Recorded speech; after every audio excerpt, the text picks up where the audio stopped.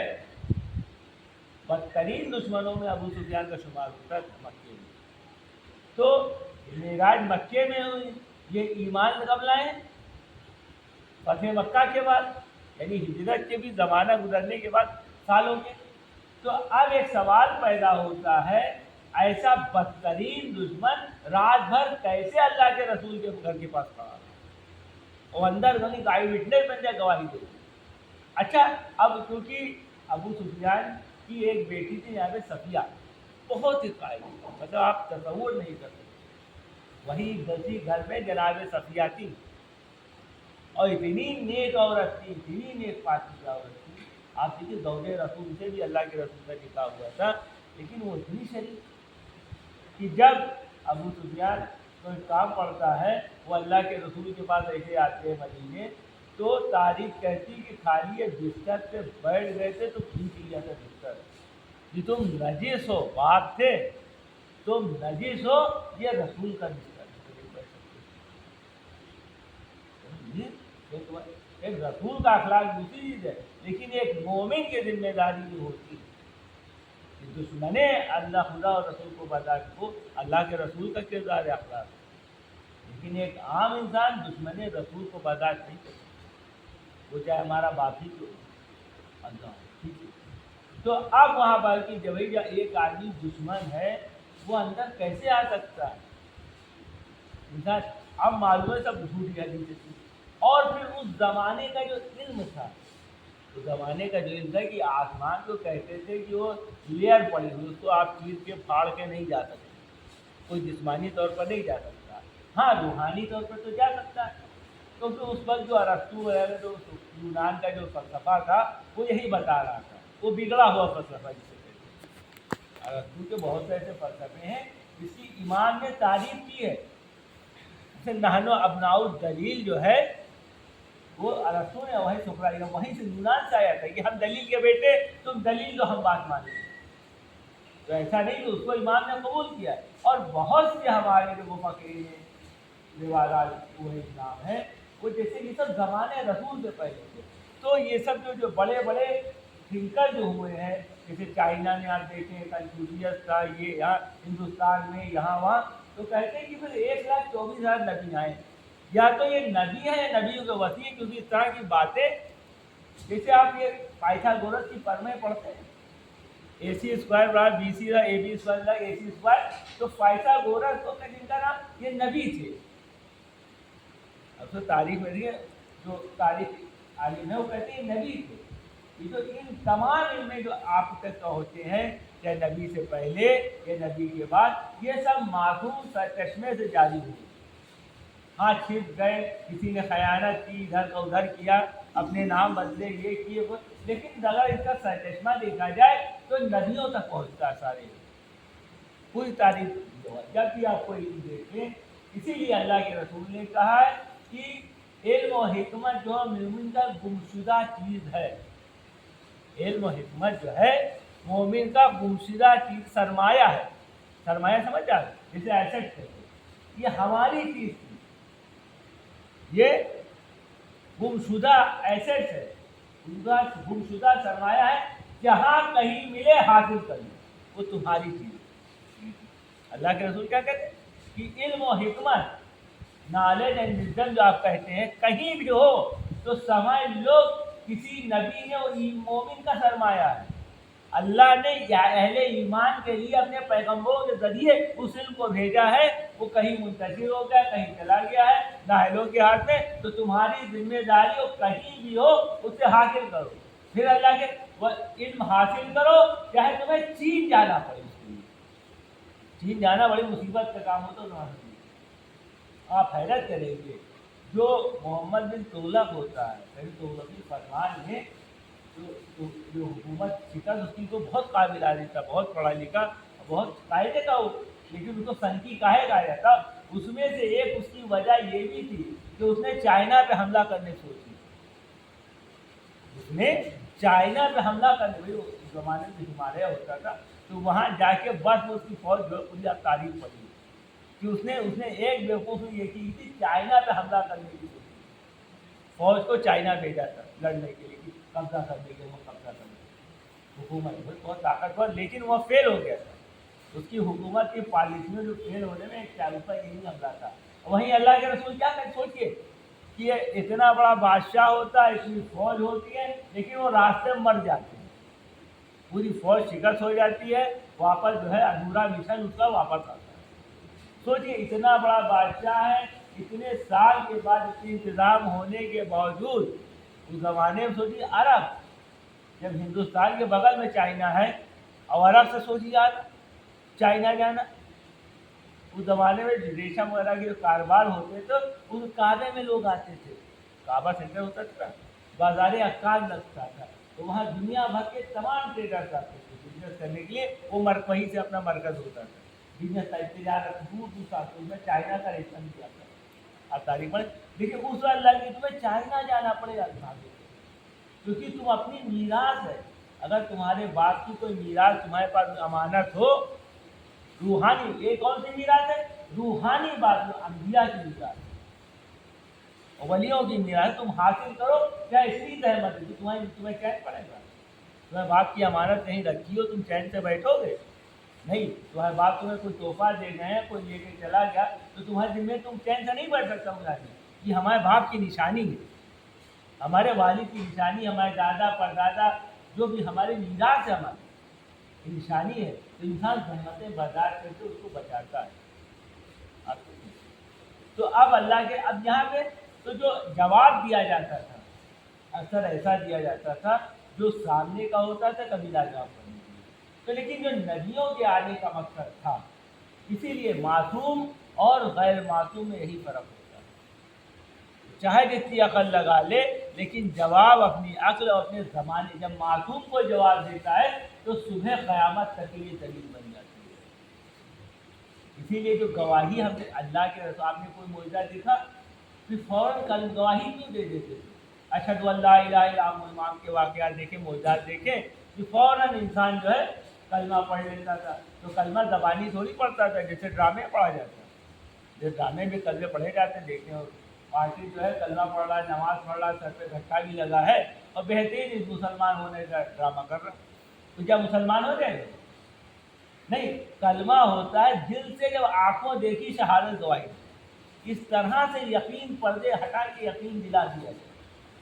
انسان جیسے اپنے خدا کو حاضر ناظر سمجھے، حاضر ناظر، اب خدا کی حاضر ناظر گواہی دینے لگے، اتنا یقین ہو جائے انسان اس عمل کے ذریعے۔ تو اب جو انبیاء ہوتے تھے ولایت کا کام یہی ہوتا ہے، پھر اسی لیے توحید شریعت کے بعد ولایت کی ضرورت کیوں پڑتی ہے امام کی؟ ہمارے جو عقیدہ ہے امام کا عقیدہ اسی لیے نبوت، عدالت، توحید، پھر عدالت، پھر نبوت، پھر امامت، کیونکہ اگر امامت، اچھا ایک ہمارے ایک مغالطہ ہے کہ ہم رسول اللہ بھی امام سے یاد رکھیے، وہ اصطلاحاً کہہ دیتے ہیں 12 امام، لیکن رسول اللہ بھی امام ہیں، رسول اللہ بھی امام ہیں، ان کے پاس بھی ولایت کا حق ہے، جو ولایت امام زمانہ کے پاس ہے وہی ولایت رسول اللہ کے پاس ہے صلی اللہ علیہ وسلم۔ اب ایک چیز کا یقین دلا دیں، اب بہت سے واقعات آپ دیکھتے ہیں، امام کے پاس کوئی آیا، اس میں مشاہد، تو اب جب انسان ایسے گواہی دیتا کہ خود یعنی رسول کے ہونے کی گواہی، اشہد ان لا الہ الا اللہ، اشہد ان محمد رسول اللہ، اللہ، لیکن اللہ وہی ہے جس کے محمد رسول ہے، جیسے آپ فرعون کے واقعے میں جادوگروں کو دیکھتے ہیں، فرعون نے کتنا کہا تھا، پوری گفتگو قرآن میں موجود ہے، قرآن میں گفتگو موجود ہے، وہ کہتا ہے کہ اب مجھے کیا ملے گا، تو ہمارے مقرب بن جاؤ گے، فرعون کہتا ہے جادوگروں سے۔ اور اس کے بعد جب جادوگروں نے موسیٰ کا معجزہ دیکھا تو فوراً اب یہ فرعون کا دربار ہے، فرعون کو جانتا ہے کون ہے، فرعون اپنے کو رب کہلا رہا ہے، اپنے کو رب کہ میں رب اعلیٰ، میں سب سے بڑا رب ہوں، یہ اپنے کو ربوبیت کا دعویٰ کر رہا ہے، یقین پورا مصر کو کرائے کہ میں ہی رب ہوں، یہ ندیاں یاد کا قرآن نے کہا ہے۔ اب اس کے بعد اس ربوبیت کو توڑنے کے لیے موسیٰ معجزہ دکھاتے ہیں۔ اب وہی جادوگر جو لالچ میں آئے تھے، اس میں یقین میں آئے تھے کہ ہمیں تقرر مل جائے گا بادشاہ کا، اب قرب الہی کے لیے موسیٰ کے دین کی گواہی دے گئے۔ اب یہاں کیا حشر قرآن نے بتایا کہ جو سولی پہ چڑھا، سولی میں پھانسی نہیں، سولی یعنی انسان کو لٹکا کے، جیسے آپ انسان میں تماچ کے بعد کو ایک درخت پہ لٹکا دیا جاتا تھا، اس کا کیا کرتے تھے، ہاتھ پاؤں کاٹ کے اس کو باندھ دیا جاتا تھا، انسان تڑپ تڑپ کے خون مرتا تھا۔ جیسے پھانسی نہیں، وہ سولی پہ لٹکانے کا مطلب اسے تڑپ تڑپ کے کسی کو مارنا ہوتا، تڑپا کے ایک ہاتھ کاٹا ایک پیر کاٹا اور وہ باندھ دیا کہ اس کا خون نہ گرے، اور دھوپ میں اسے جیسے درخت کے جو بھی ہوتا تھا کھمبے وغیرہ سے لٹکا دیا جاتا رسی سے، اب وہ تڑپ تڑپ کے مرتا تھا۔ اب جس دیکھ رہے ہیں، جتنے جانور دیکھ رہے ہیں، اتنی سزا دردناک موت ہوتی ہے، آپ تصور نہیں کر سکتے، تو وہ سزا اس کو دی گئی۔ اور اس کے بعد اس کے اوپر جو کہا تھا کہ ان جادوگروں پہ یہ جو برش آپ دیکھیں، آپ اینٹا صاف کرنے والا برش دیکھا ہوگا، جو پرانے اینٹیں نکلتے تھے تو خاردار برش اسپیشل بنائے جاتے تھے اینٹیں صاف، اس طرح کے برش جیسے نما چیزیں ہوتی تھی، وہ میں اصطلاحاً آپ کو سمجھا رہا ہوں، اس طرح وہ اس کو باندھ کے پھر اس کو رگڑا جاتا تھا۔ جب کسی کو شدید عذاب دینا ہوتا تھا تو اس کو ہاتھ پر کاٹ تڑپا کو برش کرتے تھے، پورا اس کا جسم جیسے کہتے کہ دھوئے مطلب قیمہ قیمہ ہو جاتا تھا۔ آپ سوچیں کسی آدمی کا ہاتھ پیر کاٹ کے اس کو اسے تڑپ کے مارا، اس پر سے برش بخار داغ چڑھایا جاتا، اس کے باوجود بھی ان لوگوں نے ایمان نہیں پڑھا۔ وہ کہ میں آمن تو رب ہارون موسیٰ اور ہارون کے رب پہ ایمان لیا، اسے کہتے ہیں یقین۔ یہ آخرت کا، یہ معصوم کا کام ہوتا ہے کہ جب یقین دلا دیتا ہے، کیونکہ اگر ان کو یقین نہ ہوتا، اگر خدا کا یقین نہ ہوتا موسیٰ کی نبوت کا، تو اب یقین کیسا ہوا خدا کا؟ موسیٰ کے معجزے کے ذریعے سے۔ موسیٰ نے جو معجزہ دکھایا وہ اپنے فنکار سے جادوگری جانتے تھے، لیکن جب موسیٰ کا اظہار چلتا ہے تو سمجھ جاتے کہ نہیں، یہ آپ جادوگری نہیں۔ اسی لیے خدا عالم کا وہ بھی ایک علم تھا، جو جادوگری ایک علم ہوتا، یاد رکھیے گا۔ اللہ محمد اللهم صل على محمد۔ اسی لیے انسان قرآن میں کہ اللہ سے کوئی ڈرتا ہے تو عالم ڈرتا ہے، وہ کسی بھی شعبے کا، جب کسی بھی شعبے کا عالم ہوگا، اپنے علم میں اگر باریکی سے غور کرے گا تو خدا کا اس کا علم اسے خدا تک لے کے چلا جائے گا۔ اسی لیے اللہ کے رسول نے ایک چرخہ چلانے والے سے پوچھا تھا تو خدا کا یقین کیسے ہوا؟ وہ سود کاٹتی تھی، ماہر سے پوچھا تو بھائی ایسے نہیں سود، بھائی ایک عام آدمی کام کرتا ہے، ایک آدمی وہی غور و فکر سے کام کرتا ہے، بصیرت سے کام کرتا ہے۔ تو اس نے کہا کہ ہم نے اللہ کے رسول یہ دیکھا کہ چرخہ میں جب چلاتی ہوں تو چل جاتا ہے، جب روک لیتے ہو تو رک جاتا، جب یہ چھوٹا سا چرخہ، بھائی تم بوڑھی عورت کے جتنی عقل اور شعور اور بصیرت تھی، اس اعتبار سے اس کے پاس خدا کی دلیل موجود تھی، نبوت کے ساتھ، نبوت کی رسالت کی، کیونکہ جب میں چرخے کو روک لیتی ہوں یہ چرخہ رک جاتا ہے، سود رک جاتا ہے کاٹنا، اور جب میں چلاتی ہوں تو بھائی کائنات دنیا بغیر کسی چلانے والے کے کیسے چلتی؟ آپ دیکھیں اس کا یہ چھوٹا سا علم، چھوٹی سی بصیرت، سود کاٹنے کا علم اسے خدا تک پہنچا دی۔ اب اس کے بعد اب یہی امام کا کام ہوتا ہے، امام یقین دلا دیتے ہیں، بات وہی ہوتی ہے، لیکن امام ایسے علم کو اپنے پیش کرتے ہیں کہ انسان اللہ کی گواہی دے دے، یہ امامت ہے، یہ دوسرا آدمی نہیں کر سکتا۔ اسی لیے امام کے مقابلے میں سب آئے، لیکن جو باطل امام ہوتے تھے، جھوٹے امام، یہیں پہ ثابت ہو جاتے ہیں، کیونکہ اس بات کا ان کے پاس کوئی جواب نہیں تھا، یہ بغیر خدا کے رابطے کے انسان انجام نہیں دے سکتا، کہ انسان کے دلوں میں بات کو پیوست کرے۔ نقلی امام بنا لیے گئے، لیکن جب بات آئی حقیقت کی، معجزے کی بات آئی، ایک آدمی دعویٰ کر دیتا ہے فرزند رسول، ایک آدمی نے دعویٰ کیا ہے کہ میں بھی خدا ہو گیا۔ کیسے خدا ہو گیا؟ پھر کچھ اسے کیچڑ میں کچھ چند کیڑے اکٹھا کر لیے،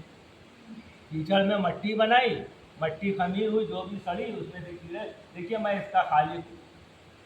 میں اس کا خالق ہوں۔ چھوٹا سا واقعہ ہے۔ اب چھٹے امام کا واقعہ ہے، کہتا ہے دیکھیے میں بھی خالق ہوں اور اللہ بھی خالق ہے، میں نے بھی پیدا کیا اس مٹی سے کیڑے، مٹی سے اللہ نے ہمیں پیدا کیا، میں نے ان کیڑوں کا خالق ہوں۔ اب امام مسکرائے، کہا جاؤ